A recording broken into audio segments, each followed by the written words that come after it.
We come to Symbols 1, and this gives us an opportunity to reconnoiter a sense of coordination that we've been developing. With the emergence of the brain, our neurophysiology, our psyche, reaches a completion. And that completedness has a very interesting set of properties. One of them is that the outline of something that is complete has a sense of geometricity to it. And the easiest geometricity is a square, a frame. And we have styled that in our learning a square of attention, which of course can be expanded in a ratio to rectangular. It's a frame. It is a frame of reference, but the outline of it, the boundary, the defining shape of it, traditionally was something that was paced off. It was walked around. One knew the boundaries because one had gone to the limit and stepped it off, and you knew that this was your property. This was the shape. This is the frame of reference within which is a picture. It is a domain which is yours. And in that domain, we have come to understand three of the most characteristic items are images. Images which go to make that picture within that frame. And also feeling tones that are deeply associated with those images. So that whenever we are given a very powerful imagery, there will be a concomitant feeling tone, and it will result in language. And so the picture within the symbolic square of attention, within the picture, will have a mythic quality of experience to it. And it will seek for its integral, the brain.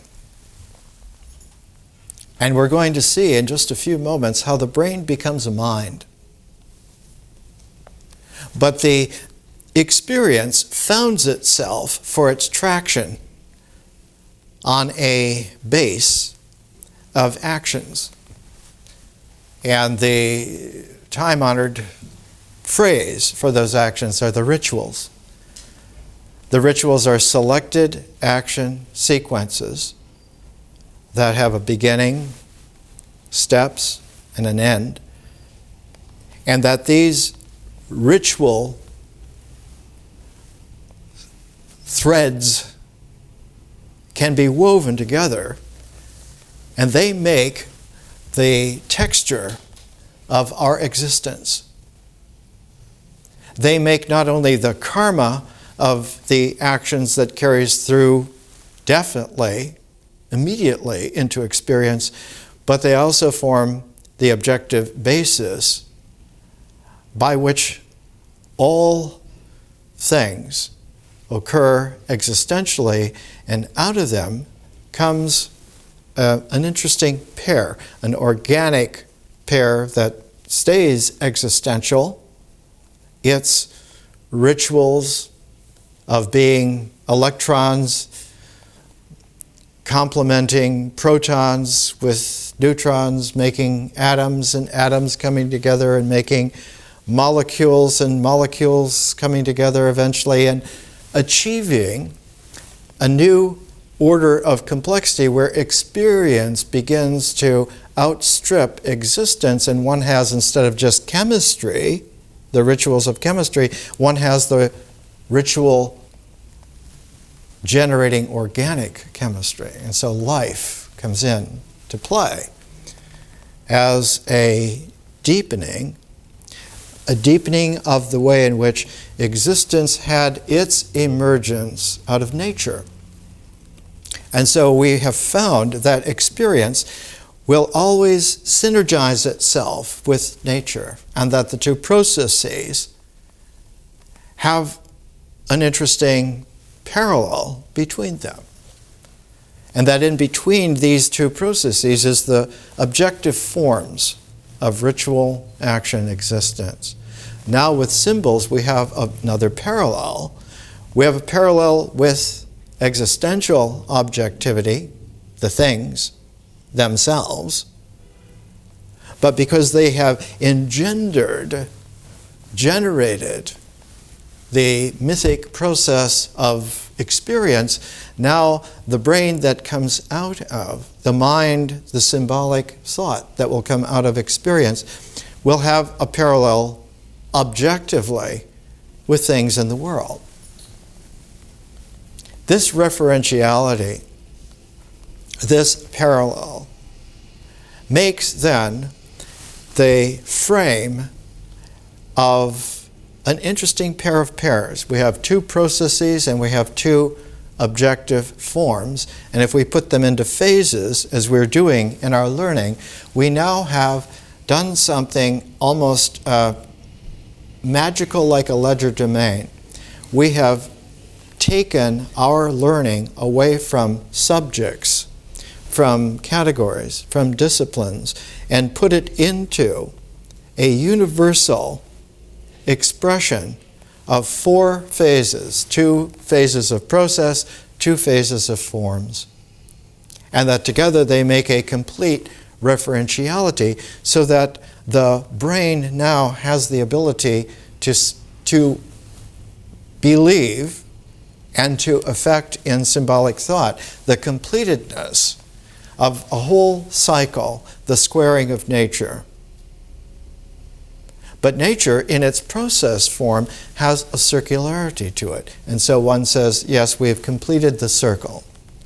We have finished the square, we've completed the circle. And yet, there is a curious aspect that occurs.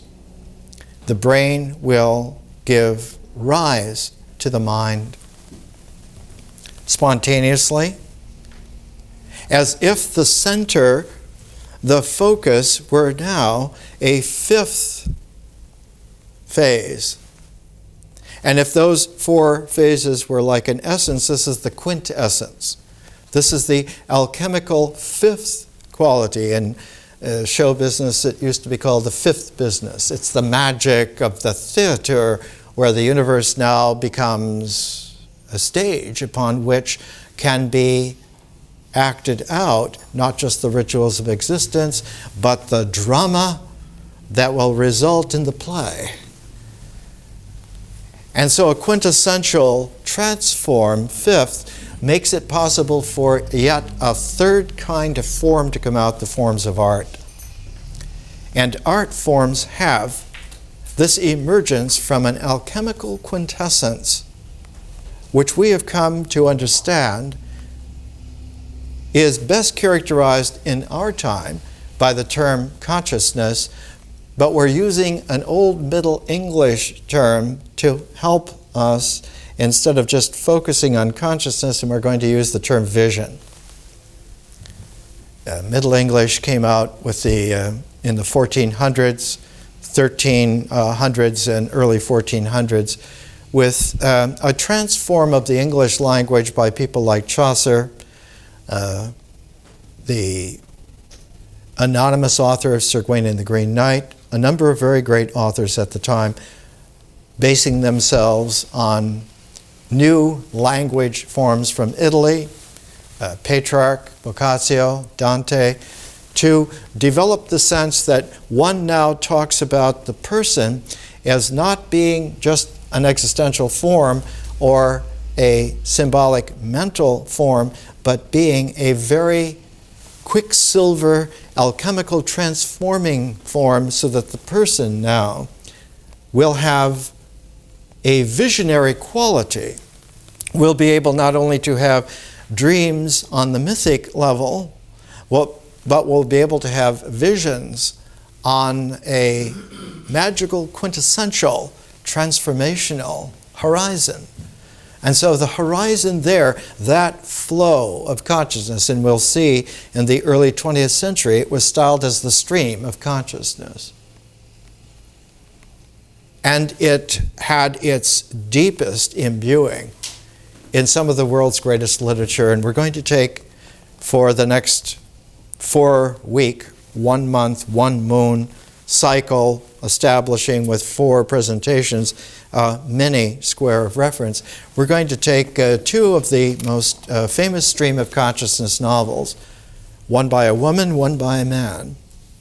Virginia Woolf, To the Lighthouse, and William Faulkner, As I Lay Dying.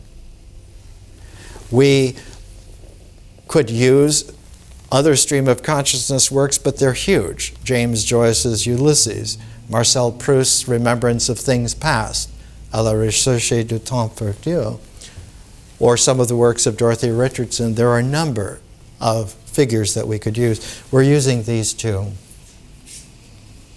They help us to appreciate that the symbolic mind is already a transform of the brain. It already involves vision. And because it involves vision, we have an opportunity to have an appreciation, because of our phased learning, that the square of attention now undergoes a radical shift in its composition. That frame can only have 4 sides at one time. That square of attention is made from before the beginning, out of a sense of the geometry of a square. Not just the 4 sides, the 4 angles. That will then have a central focus as a 5th quality. But the frame, because the square of attention only holds 4 sides at once, when visionary consciousness comes into play, nature accepts vision to operate in its place in the square of attention.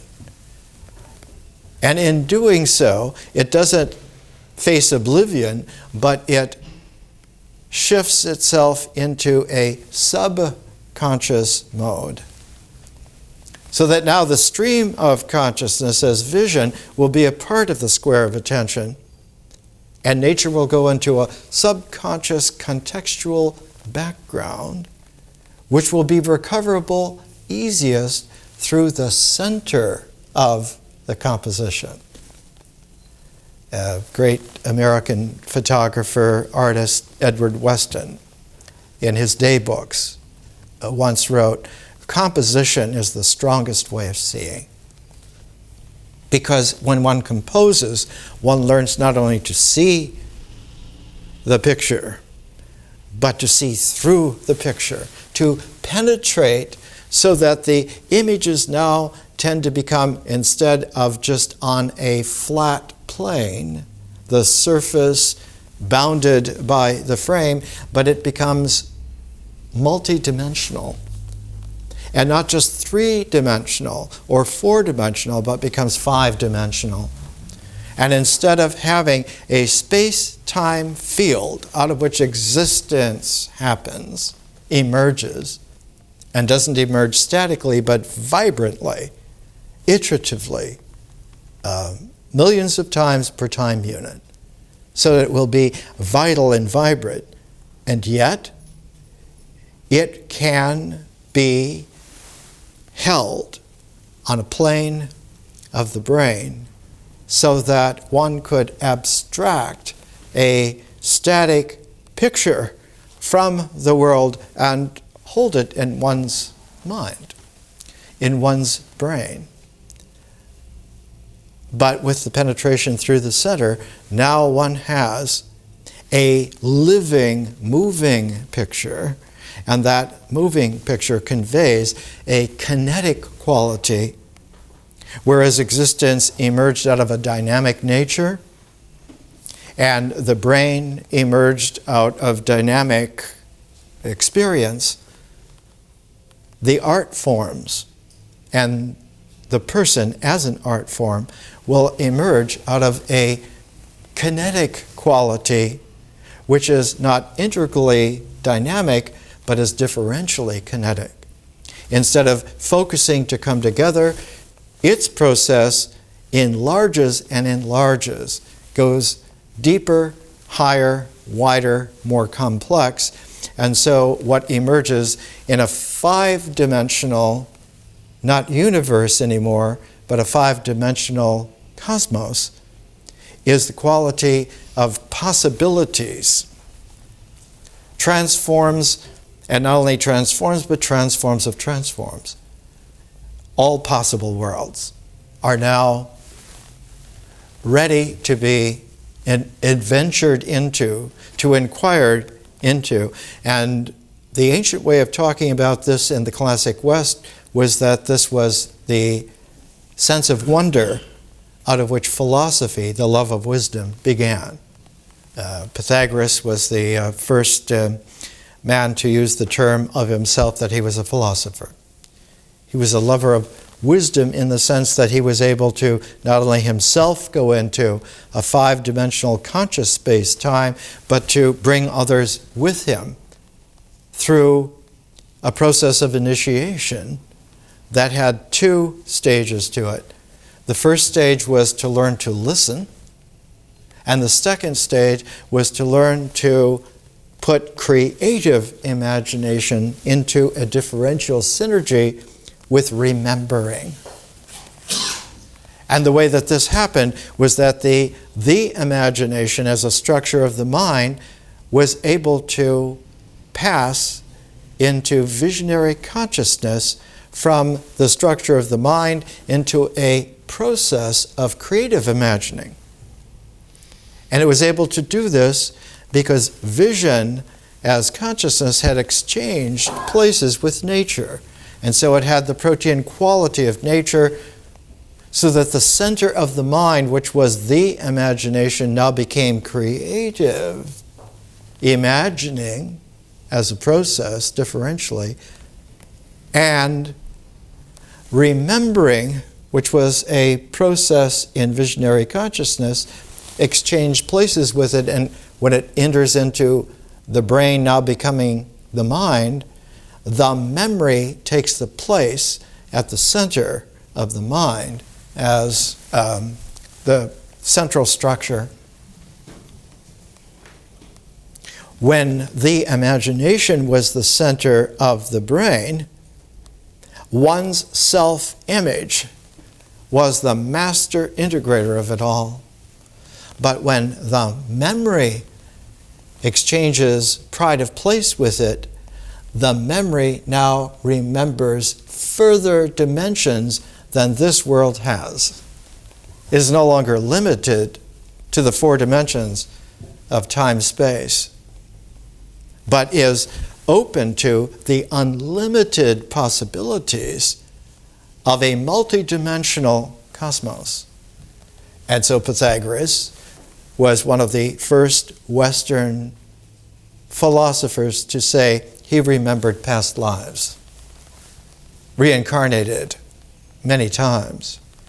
The transmigration of souls is not so much the transmigration of souls, but the ability to bring remembering other personal lives back into the play of one's current life, now enriched by more dimensions than time-space had had. Out of this, about the same time as Pythagoras, in China, because our learning is planetary, we're taking all the traditions of the planet and weaving them all together and putting all of the patterns into a kaleidoscopic overlay so that we are now available to transcend the planet, to go out into the entire star system and inhabit it as a new kind of a home. And this is an education to develop a star system population of human beings. So radical is this change that the species itself is undergoing a massive transformation. When our current physiological, neurological species came into being in southern Africa about 160,000 years ago, came out of one mutation, a feminine mutation, so that those mutations hold in the mitochondria of the organic cells through the woman, through the maternal quality. And there was, of course, then an Eve, but she lived a very long time ago.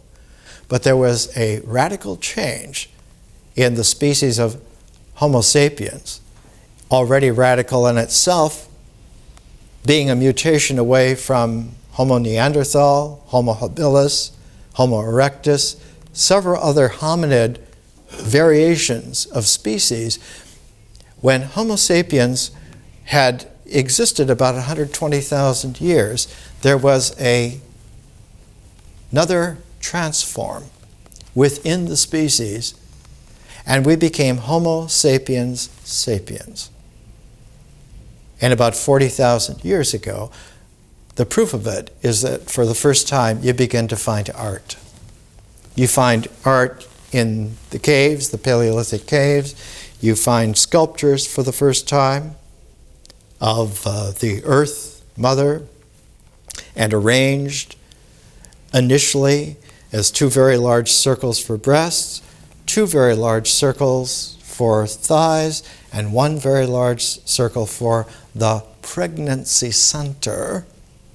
And one finds that 5-part transform of Homo sapiens sapiens after about 35,000 years, resulting in the shape of a square which rises to an ascendant center as the fifth, and one has a pyramid.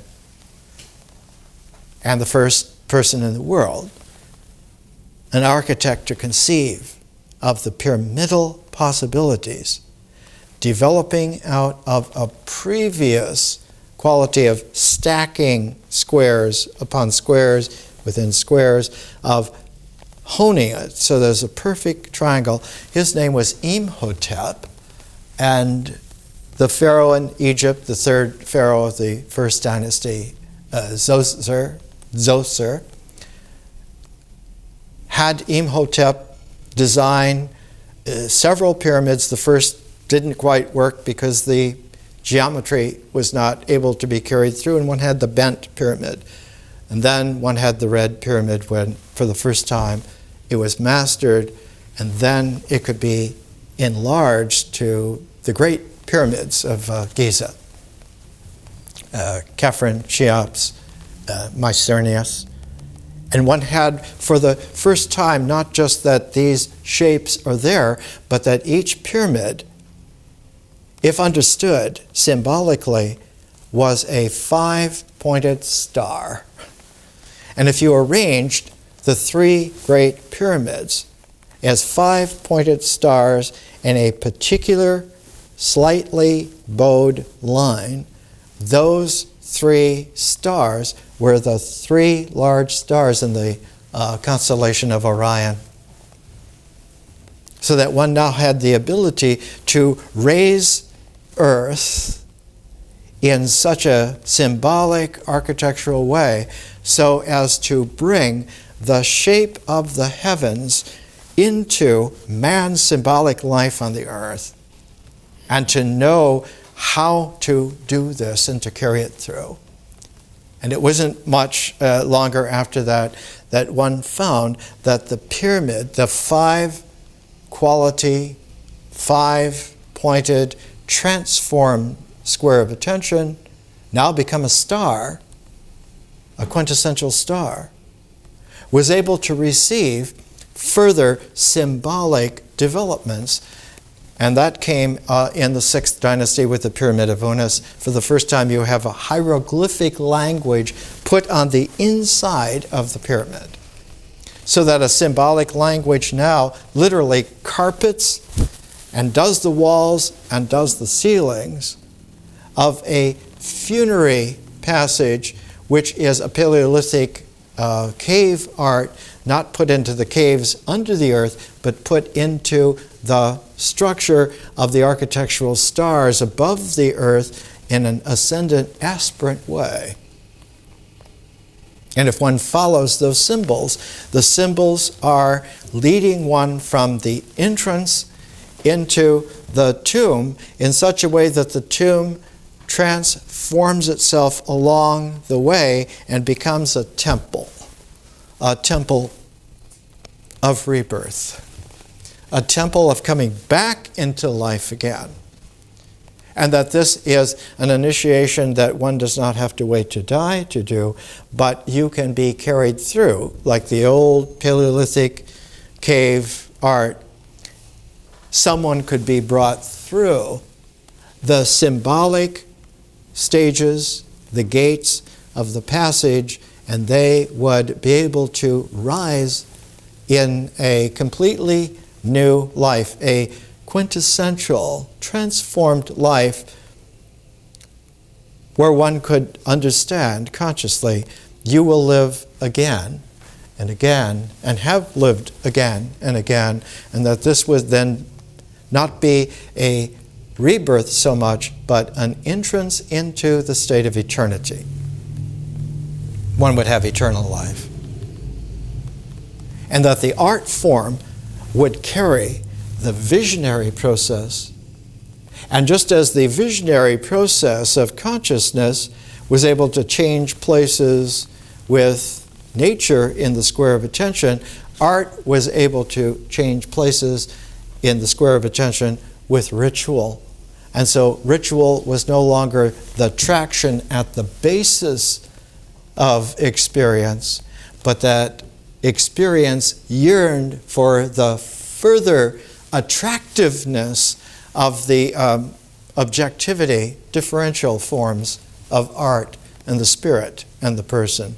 Now, there was a do-si-do between consciousness and nature, and between art and ritual, and experience now aligned itself with the visionary transform of consciousness and sought to emerge into the forms of art. And the forms of art are markedly different from the forms of ritual. The forms of ritual are always pragmatic. They are in themselves made of pragmatic actions, sequences that are definite. They really, when you do them, the experience that will come out is exactly what you do. And we ended the nature phase and began the ritual phase with the Satipatthana Sutras of the historical Buddha. The shorter one is in the Majjhima Nikaya, the middle sayings. The larger one is in the Digha Nikaya, the long sayings of the Buddha. And in a way, in India, at the same time of Pythagoras in Greece and Lao Tzu in China, the historical Buddha in India also came to a very similar harmonic and understanding. When one completes this life's cycle, his phrase was, whatever has to be set up has been set up, whatever has to be taken down has been taken down. Not finito, but an equilibria that allows for a spontaneous emergence of quintessential consciousness. The historical Buddha almost never talked about it in public. He just simply referred to it as the other shore. The art of the differentially conscious person is on an other shore which one can cross over to very, very easily. What one crosses over to is the illusion that there is an ocean of samsara that you cannot cross. whereas the crossing of it is without effort. One doesn't have to pack bags. You don't need a ticket to ride. You just get on board. Those are lyrics from a tune that the Chambers Brothers did in the 1960s about time and transform. Train of truth's a-coming, you just climb on board. The Chinese presentation in Lao Tzu became the root of the 5-phase energy cycle, which we have used since the beginning of our learning. In the 42nd chapter of the Tao Te Ching, and I read you my translation from the Tao Te Ching of the 42nd chapter. The book is the Tao Te Ching. It means it's the book of Tao Te. Tao as a zeroness, Te as a one, and that one constantly is emerging out of the zeroness. And as they do, the tuned interplay between them as a binary creates a third, and that third is the human-heartedness, the Gen. So the 5-phase energy cycle runs Tao, Te, Gen, and the fourth one is I, which means the symbols, out of which we get the I Ching, the book of the symbols. And the 5th phase in Lao Tzu's 42nd chapter is, he calls it a phrase which translates as the 10,000 things. It doesn't mean just multiplicity, it means the differentiality is now active. And that differentiality has a special quality in Lao Tzu. It is able to return back into the Tao and leave no trace, so that the Tao's zeroness is purely preserved. And so what can emerge now is Te, absolutely pure from the unhampered Tao. But if the 10,000 things, if the differentiality is messed with, and how would you mess with it? You would crimp the symbols. You would crimp the brain from becoming a quintessential mind. And instead of the creative imagination working with remembering, and the memory working with the imagination, now something has come in to block that chi, to block that energy cycle. And what happens is that the mind becomes opaqued, and instead of transparent to visionary consciousness, it becomes opaque and becomes a mirror. Instead of it being quicksilver as a transform, it becomes a silver-backed mirror, and what it reflects then is whatever is out there. It doesn't know anything through the looking glass. There's no Alice in Wonderland, no Alice going through the looking glass. There's only the mirror, and the holder of the mirror sees that they are what they are, and that must be maintained.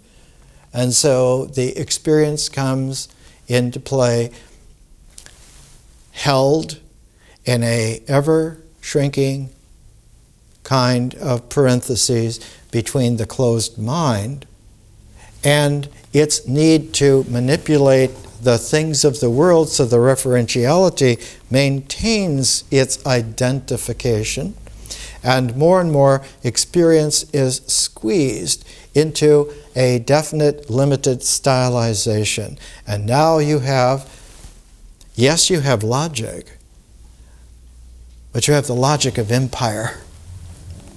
And out of this, not only is an individual egotistically embalmed and imprisoned, but the many individuals that go up to make a kingdom, or to make a nation, or to make a world, have a peculiar quality to them. We know from 21st century science that in a chemical reaction, every molecule undergoes its own statistical transform. And It isn't the transform of all the molecules at the same time in a chemical reaction. It is the statistical stochastic average of all of them together that characterizes the whole. And so one has, in a closed world, eventually, the whole world having the characterization of illusion, believed in, which is the definition of delusion. And a deluded world has no ability to transform itself because it has closed its mind off. So the root cause of ignorance in the historical Buddha, it was called pratita samutpaya, the 12 gates through which illusion and delusion occur and happen. And the key to it is that there is no way for the mind to determine where the beginning of the pratita samutpaya is. It generates through ignorance, but it becomes a blur. When I was a child, there was a fairy tale of Little Black Sambo. The tigers chased him up a palm and they ran around so fast they turned into butter. That blur makes it impossible for the mind to correct itself because it doesn't come into being as a mind. It only is in being as a neurological, completed circle, as a frame of reference that has checked itself through, and it knows that everything is the way in which it should be according to itself. The transform is always at the center. It's always at a focus. But the magical knack is that the center cannot be a point, it has to be an openness. If you bring it to a point, you get pyramid power that continues to close it off.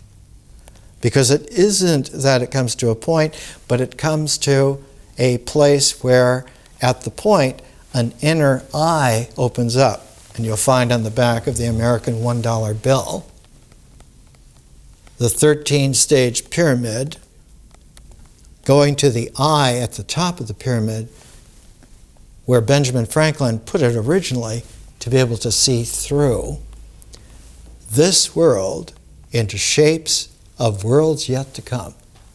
As Robert Kennedy once said, most men look at the world and ask why. I look through the world to something possible and ask why not. Let's take a little break and we'll come back.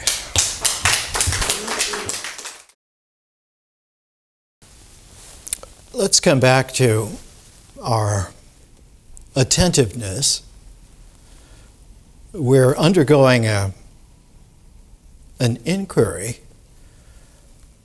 that has a very ancient quality to it. When we were doing some of the mythic presentations, we were talking about both mandalas and medicine sand paintings of the American Southwest, the Navajo in particular, in our exemplar. Those forms are generally an 8-part form, and so the 8 phases of our learning is like a medicine sand painting. It's like a mandala, upon whose field takes place the stages and the processes of a return to health. The reason for such an enormous, radical presentation of a new kind of multidimensional mandala, an actual 11-dimensional medicine sand painting, very reminiscent of string theory today, is that we have a number of challenges that have come together and constitute now either a threshold or a storm front. This is such a powerful storm front, such an all-inclusive threshold, that most forms from the past are not going to hold. Most processes will become ineffectual. And the one that will go first is the propping up of an ill-considered social world that is crumbling, perhaps not to dust, but certainly like the walls of Jericho is going to come down and is coming down now. The main constituents of that storm front and that threshold have to do not just with us personally, as having our lives and our persons and our endeavors, but the very species itself. Homo sapiens sapiens has been a subspecies of Homo sapiens for 40,000 years, effectively, and now is transforming a second time. And the way perhaps best to characterize that second transform is that the first transform is a fermentation, making the water into wine. The second transform is a distillation, making the wine into cognac. Now, Homo sapiens sapiens were a wine compared to Homo sapiens. But what we're evolving into will be the cognac. And I call this new species Homo sapiens stellaris.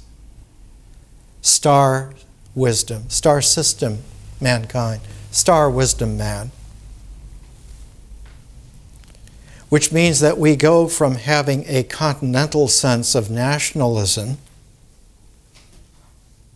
to having about a 1 light year field of home. We have already reached out 1 billion miles to place Cassini into the Saturn system and drop the Huygens probe down on the surface of Titan. We've already done that.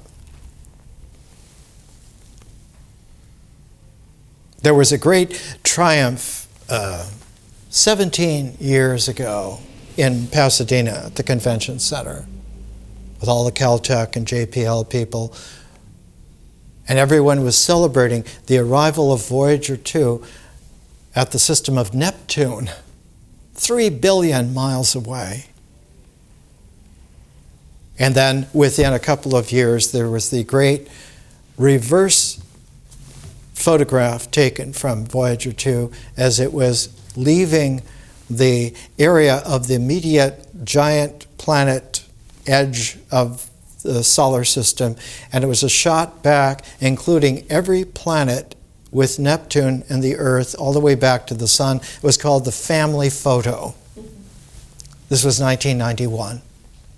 This is 15 years ago. We have already underway the project of the Dawn Horizon going out to Pluto and the Kuiper Belt, which we now know that has 40 or 50,000 bodies about the size of Pluto and just a little less. So the star system is already many times larger and more interesting than it was in 1991. And it's just going to increase. By 2020, our capacities will be about 1,000 times what they are today in 2006. The ability to go into holding laser tweezers to inspect a single molecule with the atomic force microscopy that's available means that we're going to be able to go down into the atomic and molecular levels. The speed of the molecular changes is called femtochemistry, and the world founder and leader of that is at Caltech. He's an Arab from Egypt, Ahmad Zuhail, from Alexandria, which has rebuilt the Great Library again.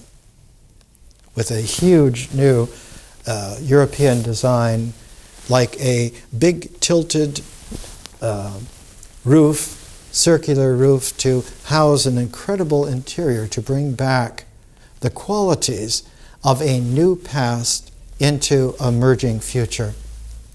And one of my programs to come out later in this decade will be called The Future and the New Past. The quality of the transform is not only that we are transforming because of our spirit and our differential conscious possibilities raised not only to the prismatic level of art, the art of the spirit person, but that in itself generates a kaleidoscopic consciousness known colloquially when it was a subject as history, but historical consciousness is at least a 7-dimensional field. And already 100 years ago, there was a great philosopher named Wilhelm Dilthey who said that man in his civilized realm lives in the dimensions of history, and that it changes the way in which the base of our square of attention reads out. That as nature becomes displaced cooperatively by vision, and art displaces ritual, history displaces myth. Which means that the experience that we had will become more and more, in a historical dimension, a kind of a subconscious background, and the form that will emerge is the experimental nature of historical consciousness, because its affinity, its resonant process is a differential visionary consciousness.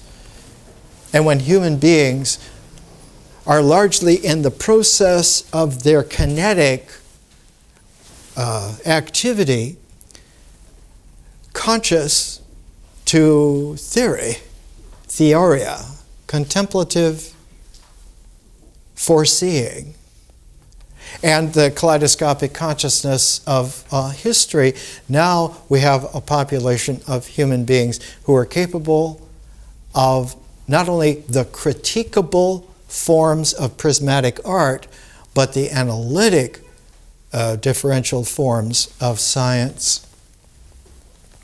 And the jumping ahead on this level is sudden, swift, and irrevocable.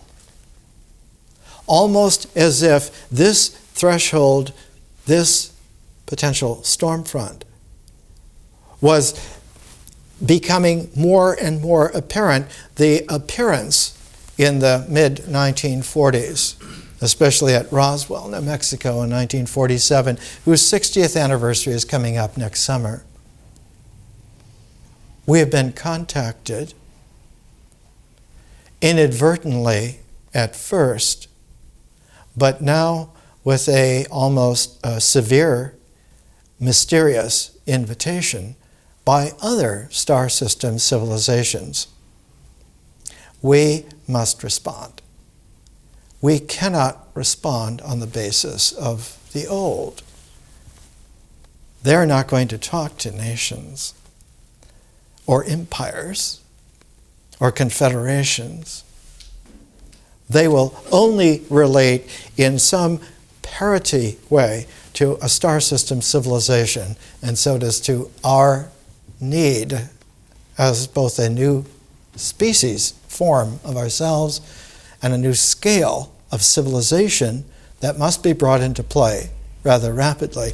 This learning is meant to be as challenging as is possible for the most interested and talented people, not necessarily the most smart or the most powerful or the most rich, but those who feel the appeal, because it is a planetary population of you who will, in your own way, recalibrate the way in which education happens on the first level, on the grade school level. These 8 phases develop the first 8 grades very easily. And by doubling that, you get a high school level of 4 years, and then by doubling that, you get a 2-year college level, and by the time men and women are 20, they will have gone through this process in refined, simplified, presentational ways 3 times, and be able to have traction and community with anyone on the planet. You will have the basis of a planetary culture for real for the first time, and the matrix out of which a star system civilization can be engendered realistically. There is no way to get from where we are currently to where we need to be with the facilities, the traditions, the customs, the arrogance, the pride, the willfulness that is in place today. It is not going to happen. It's going to be a storm front. It can be a transformed threshold just as easily. And so that's why all of this effort, this work. If it were going to be developed in a regular public way, there wouldn't have been enough time to do this. And so I've taken the back alleyways of anonymity to make sure that at least some form of it is operative and functioning. We're going to come to the swiftness of the way in which time has speeded up and the threshold of resonance has come to the end of the fermenting type of transform and the need for a distilling transform. Let's take William Faulkner for just a moment. William Faulkner is a 5th generation Scottish immigrant to America. He is of the generation of my grandfather, who was a 5th generation Scottish immigrant. Whereas my family were given a sheepskin land grant to Illinois Territory before it was a state, Faulkner's forebears had land grants in the territory of Mississippi before it became a state in 1817. And it's interesting because Mississippi was one of the earliest locales visited. It was a large territory which was both Alabama and Mississippi together. They weren't separated into 2 different states until 1817, and then Alabama was made a state in 1819. That was all one territory. And the Choctaw and Chickasaw and Natchez Indian tribes held sway over this vast territory for since time immemorial, and in a sophisticated way. There are not so well known, but there are esoterically known archaeological items from that part of what became the United States that go back more than 1,000 years. Sophisticated ceramics, which indicate that there was a great tie between that part of the Gulf of Mexico, southern U.S., in between the Mississippi River and the region that eventually became Georgia, had a great tie with the great civilizations of Mesoamerica. And that there was evidently a commerce along the whole Gulf coast from Mexico, where the Mayans, taking over from the Toltecs, from the Olmecs, had come all along the coastline and had inhabited that Mississippi, Alabama territory. The first European there was Hernando Cortez, de Soto rather. And Hernando de Soto, in 1540, that's 565 years ago, went into that territory and found that there was no traction whatsoever for him. He left, and the next time that there was a European presence was almost 150 years later. That 150 years is a space in which there was almost a dismissal of the ability of Europeans to affect any kind of a contact. A similar time frame was in the American Southwest, where Alvarado and Colorado went in and tried to take over the Pueblo peoples, and they were thrown out. They came back with Jesuit military conquistador reinforcements, and finally the Pueblo nations banded together and threw the Spanish out for quite some time. It wasn't until the 1700s that you began to find an impress again of the European forces and powers on the American Indians of the South and the Southwest. And it wasn't until the 1720s that you began to find in the American Southwest there was a Spanish emphasis, but in the American South there was a French emphasis. And the French had control of that vast Indian territory, centering at New Orleans and extending all the way up, not only the Mississippi, but along the Ohio, up the Wabash, so that there are still French names of the communities like Vincennes, Indiana, like Detroit, Michigan. They're French names, like New Orleans. That vast territory was called, west of the Mississippi, after Louis XIV. It was called Louisiana. And Louisiana was claimed by the French all the way to the Pacific coast. That whole east of the Mississippi was lost in the French and Indian Wars, 1754 to 1763. They reserved the right to keep New Orleans and to keep Louisiana, which was this enormous continental tract of land. And the person who seized upon that as the basis of an American empire, a Western Hemisphere empire, was Napoleon.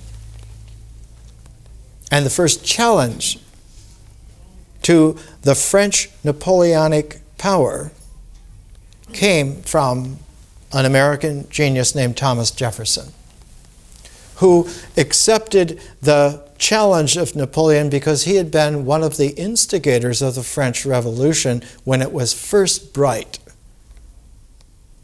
France had been prepared by Benjamin Franklin for a genius decade, and he wouldn't leave France until he had someone to handle his position. And he wrote to his favorite sister, Jane Mecom, he said in 1785, "Mr. Jefferson is coming and he will be able to take care of everything." Now, when Jefferson left France, the night before he left, there was a dinner in Paris, and all of the major leaders of the French Revolution were there at the dinner table. And when Jefferson's carriage was on its way to Le Havre, to the port, to get aboard, the ships were called packets in those days, as his coach was leaving Paris, the French Revolution broke out, and all of his friends were leaders of it. And one of the most powerful figures in that group was the young Marquis de Lafayette. When the French Revolution went sour, went bad, its eras became known as the Terror, the guillotine, the Directorate, where it was like a proto-fascist state. At that time, the French were ousted from the North American continent by Jefferson's Louisiana Purchase in 1803. It's interesting because immediately that New Orleans and the rest of the Louisiana territory left the purview of Louis XIV, royal aegis, Napoleonic power.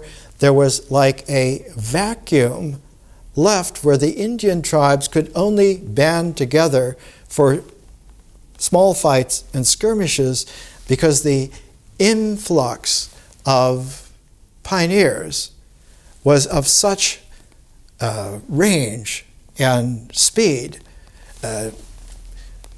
Jefferson's emissary to Napoleon was James Monroe.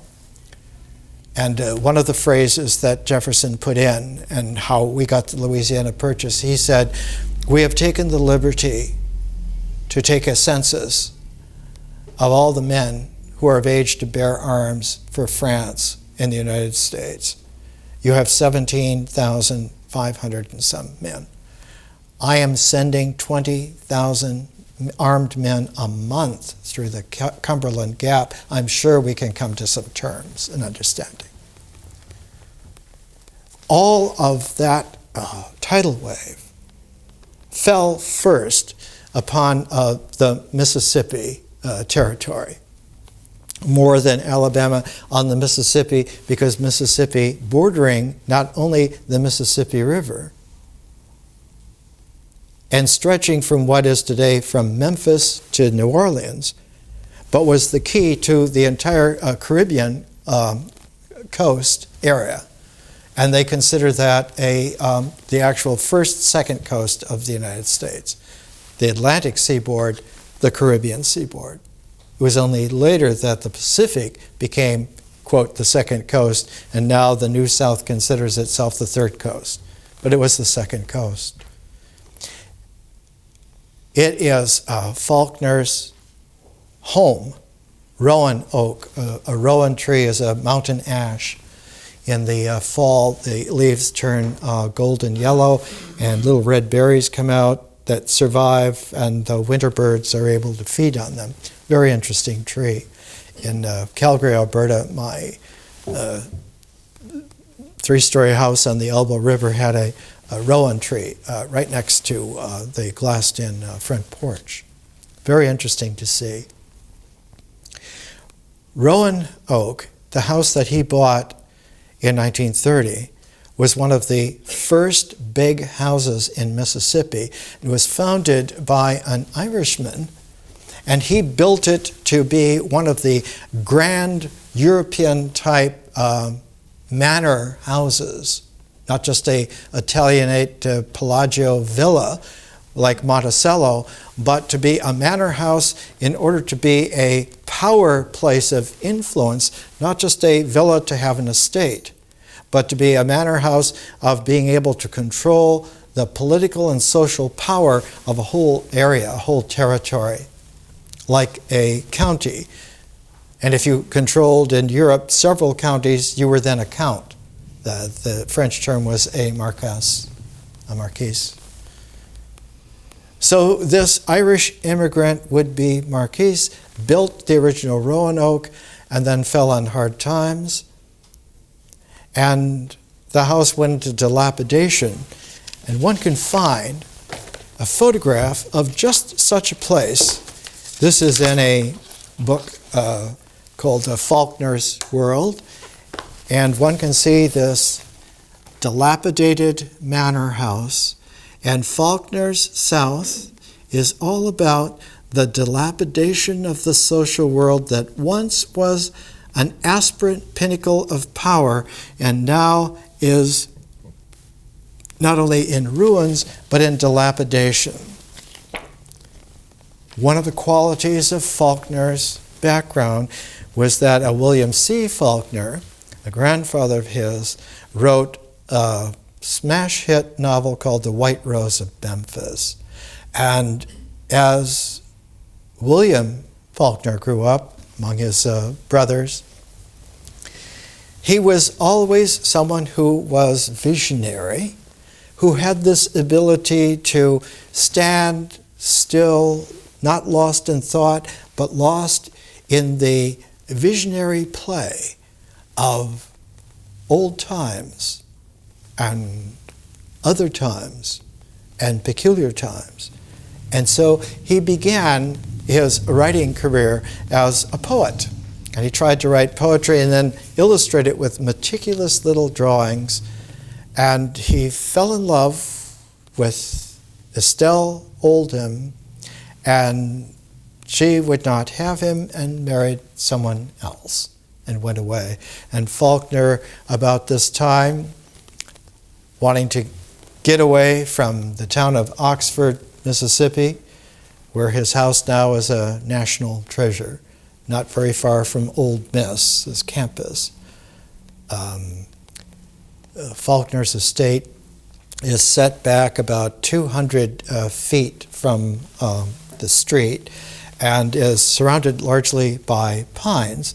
And he refurbished the house over many years and many times until when I went to visit there was a sense not of a refined modern house, but of a house restored back to its energy way back then, before he was born. The horse barn was not a new horse barn, but the sides of it are like rough-cut logs, and the entrance where you take the horses in is only about 6 feet tall, so that you have to stoop to go in.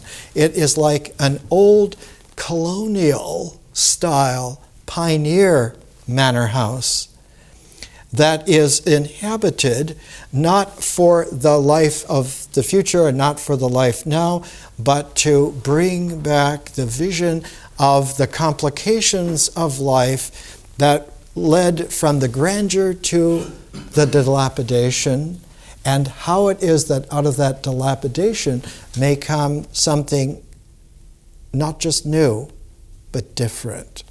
It will have to be different, otherwise it will just go through more of that same cycle. And in Faulkner's work, one always finds the sense of the dilapidation yielding a scintillation of almost hypnotic quality that eventually suffocates you. One of his great images in Absalom is of an old virgin woman who sits so upright in her ladder-back chair with the shades drawn because sunlight can harm your skin. And she, Miss Rosa Caulfield, has sat for almost 80-some years, stiff in that chair and stiff in her life, so that anyone coming into her presence faces this huge implacability of no relationality whatsoever. And of course, out of this comes the kind of character of Absalom. Absalom, one of King David's sons. He was a beautiful man physically, but he was cursed with arrogant cleverness and sought to take the throne away from King David, and actually David had to flee his son Absalom and flee with some of his advisors across the Jordan into what is today Jordan, to the oasis that's on the other side of what the highway in Jordan is Highway 30, and in Israel it's Highway 1, coming from Tel Aviv, going along in between Jericho and Jerusalem to Amman and eventually to Baghdad. And had to have support to come back through, support from the prophet Nathan to retake Jerusalem, retake the throne. And that's when he made a special appointment of his son Solomon to share the throne with him for the last 2 years of his reign because of Absalom. Faulkner's quality of 19th century Hebraic biblical America was not about the Puritans or the Quakers. It was about the dilapidation of the South that led to a coruscation of character that could not be reformed. It could not be renewed. And so there would have to be a transform of the spirit to recast mankind. Man would have to be remade again. In his last great novel, a fable, published in 1954 when he won the Nobel Prize for Literature. He has a figure talking to another, saying, "You have no confidence in man." I do. Because man has the ability to transform himself. He will no longer be who he was, and his dilapidation will not be cured in the sense that he's brought back to what he was before, because he will just dilapidate again. But he will be completely different. And the Nobel Prize for Speech had a large section of a fable. One of the phrasings in it, as Faulkner delivered it on record, it's in the Keidman record of Faulkner reading. He said, "When the last ding-dong of doom has sounded, and man will have paved the entire planet so nothing can get in the way of his car, and he will have fueling stops anywhere and everywhere he chooses that will at once gas you up, get you going, fulfill your dreams, satisfy your sexuality, there will still be in this completely dead world a sound not mechanical, and that is of men arguing with each other about what to do. And out of that creativity will come the sparks for some kind of redoing of mankind." He wrote this in 1954 because the hydrogen bomb was set off in that year. And the atomic bomb was a scary monster like Grendel. A thermonuclear weapon is 1,000,000 times bigger than an atomic bomb. It was like Grendel's mother.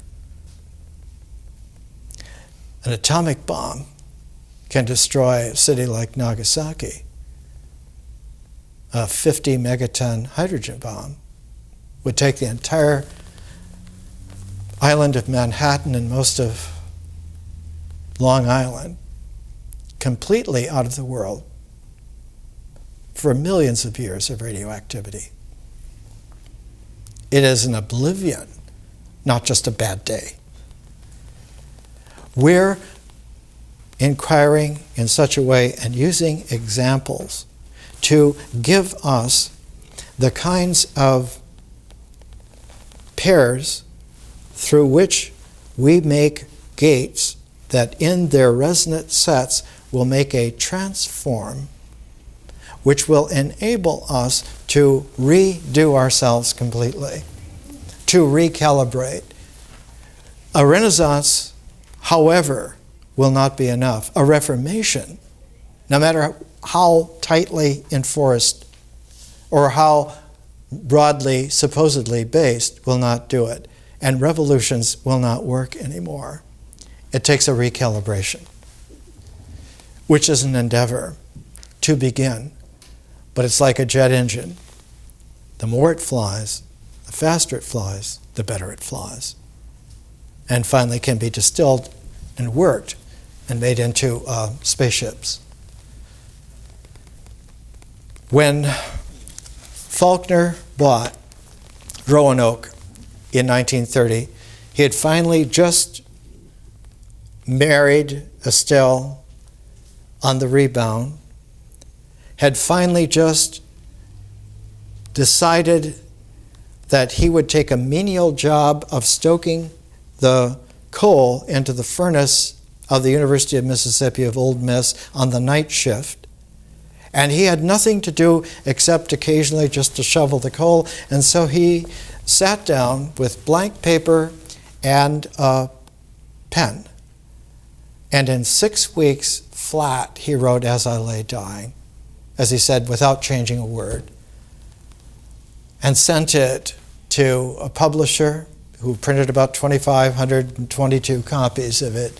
And with the proceeds, Faulkner was able to buy the dilapidated Roanoke, still leaving him in debt, but for the rest of his life, he wrote to redo the house.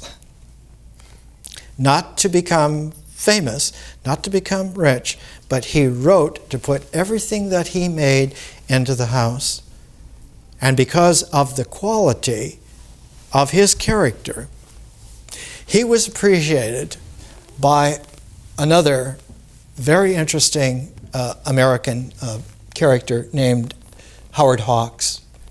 And it was Howard Hawks that would bring Faulkner to Hollywood several times. And the script girl at the time, Meta was Carpenter, was a beautiful young script girl, and Hawks, being a wise old part cowboy, part airplane pilot, fighter pilot, part raconteur, would always arrange it so that she was his script girl and they would be left alone. And in Hollywood, Faulkner found that he could make more money in just a couple of months in Hollywood than he could publishing half a dozen literary novels. All of that money went into Roanoke. So that the house became a kind of a prism like Monticello was for Jefferson. It became a prism of his person, able to differentially shine through and create larger possibilities of historical kaleidoscopic consciousness. For Faulkner, he turned that historical kaleidoscopic consciousness into his novels. For Jefferson, he turned his kaleidoscopic historical consciousness into redoing the United States. It's called the Second Revolution. And not only did Jefferson come in 1800 for 2 terms, his close associate Madison came in for 2 terms, and other close associate James Monroe came in for 2 terms, so that Jefferson had 6 terms as president of the United States. And from 1800 to 1825, the United States leapt ahead in its capacity to such an extent that it would never again be challenged until 9/11 on its home turf. Right in the middle of it was the War of 1812. And it was in that War of 1812 that for the last time one found an event horizon for Jefferson. He was able, just barely, to hold the country together under the aegis of Madison. Madison was about 5'6", and Jefferson was about 6'4". And they had that kind of a disparate quality of strategic ability. Madison was very good, like in the Federalist Papers, of following a process. But he didn't have what Jefferson had, which was the grand strategic capacity to see the historical horizon such that he could out-general Napoleon and became the most fierce person at the time. Here in September 1928, Life, 1953, the first of a 2-volume series on William Faulkner, The Private World of William Faulkner, and the little headline blurb, enigmatic inventor of an imaginary county, he created a saga out of his family's past and his environment. And in Faulkner's writings, almost all of them take place in a mythical county called Jefferson.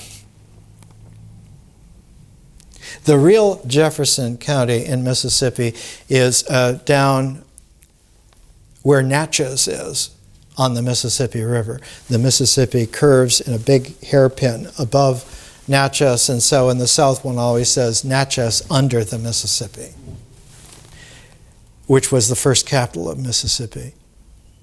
And the county just below Jefferson is Franklin. But Lafayette is the name of the county where Oxford, Mississippi is, where Roanoke is, where the Old Miss is, where the Faulkner estate is, where he grew up. And it is in this Lafayette County, because of Lafayette's special relationship to Jefferson, when the 50th anniversary of the Declaration of Independence was happening, the old Lafayette journeyed from France to visit the old Jefferson still alive in Virginia and just above Charlotte in Monticello. And when they met each other, the one said, "Ah, Lafayette. Ah, Monsieur Jefferson." And they hugged.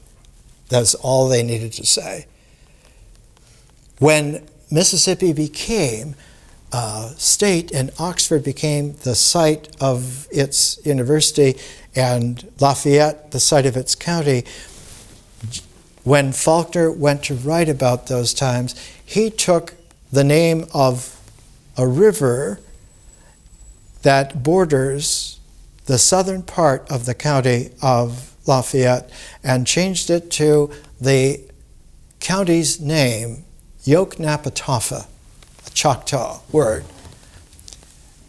So that it was this quality of the mythos of Mississippi transformed through symbols to the vision of Yoknapatawpha that was the source of the art and of the artist and of the spirits. One time at the University of Virginia, one of the few times he ever offered to speak to the public, a woman asked him, "What is your greatest novel?" And he said, "My dear, the next one." And then he followed it up and he said, "I stopped writing potboilers when I realized that characters cast shadows. They become as real in their literary personas in art as anyone who has ever lived existentially." And he gave an example. He said, "I read a little bit of Don Quixote every year just to keep in touch with him." We're going to, next week, take, as we do with our resonances, a little deeper cut. And we'll come to Virginia Woolf, whose family was one of the most extraordinary families in England. Her father was Sir Leslie Stephen, and who was involved in the great Dictionary of National Biography in England, and who in 1893 published an agnostic's apology, in which he outlined that it was very wise and good for man not to have religion and not to have a belief in a God. He said, "The free will hypothesis is the device by which theologians try to relieve God of the responsibility for the sufferings of his creation. It is required for another purpose. It enables the Creator to be also the judge. Man must be partly independent of God, or God would be at once pulling the wires and punishing the puppets. So far, the argument is unimpeachable, but the device justifies God at the expense of making the universe a moral chaos. Grant the existence of this arbitrary force called free will, and we shall be forced to admit that if justice is to be found anywhere, it is at least not to be found in this strange anarchy where chance and fate are struggling for mastery." She grew up in that household. Next week, some more.